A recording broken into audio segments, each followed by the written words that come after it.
13 अगस्त 1972 पाकिस्तान के रावलपिंडी में मौजूद एक कड़ी सुरक्षा वाले प्रिजनर ऑफ वॉर यानी POW कैंप में वो रात इतिहास बनने वाली थी। यही वो कैंप था जहां 1971 के भारत पाकिस्तान युद्ध के बाद भारतीय वायुसेना के 12 पायलटों को बंदी बनाकर रखा गया था। कैंप की सुरक्षा इतनी सख्त थी कि कोई सोच भी नहीं सकता था कि यहां से कोई जिंदा बाहर निकल पाएगा। चारों तरफ ऊंची ऊंची दीवारें, दीवारों के ऊपर काटिले तार, हर जगह हथियारबंद पाकिस्तानी सैनिक।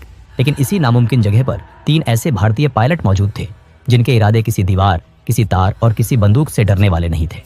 वो इस जेल से कुछ इस तरह भागे जिसे देख पाकिस्तानियों के होश उड़ गए। इस कहानी की शुरुआत होती है 3 दिसंबर 1971 से, जब भारत और पाकिस्तान के बीच जोरदार युद्ध चल रहा था। जमीन पर भारतीय सेना हर मोर्चे पर पाकिस्तान को पीछे धकेल रही थी, लेकिन आसमान में हालात उतने आसान नहीं थे। पाकिस्तान के जफरवाल शहर के पास बना एक ऊंचा वॉच टावर भारतीय वायुसेना के लिए बड़ी परेशानी बन चुका था। वहां से पाकिस्तानी सेना भारतीय मूवमेंट पर नजर रखती थी और कई बार भारतीय विमानों पर सटीक फायरिंग भी की जाती थी। इस वॉच टावर को तबाह करने की जिम्मेदारी दी गई भारतीय वायुसेना के जाबाज पायलट दिलीप पारुलकर को। दिलीप पारुलकर अपने साहस, अनुशासन और हिम्मत के लिए जाने जाते थे।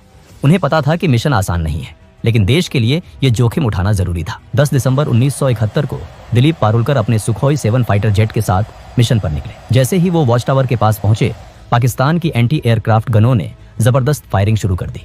गोलियां सीधे उनके जेट की तरफ आ रही थी। कुछ ही पलों में उनका विमान बुरी तरह डैमेज हो गया। हालात बिगड़ते देख पारुलकर ने बिना समय गवाए इजेक्ट किया। उनकी जान तो बच गई, लेकिन किस्मत ने उन्हें दुश्मन की जमीन पर उतार दिया।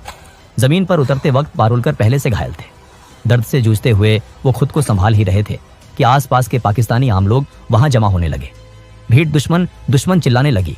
देखते ही देखते लोगों ने उन्हें पीटना शुरू कर दिया। उनका सामान छीन लिया गया।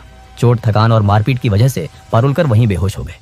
अगर थोड़ी भी देर हो जाती तो शायद भीड़ उन्हें जान से मार देती, लेकिन तभी पाकिस्तानी सैनिक वहां पहुंच गए।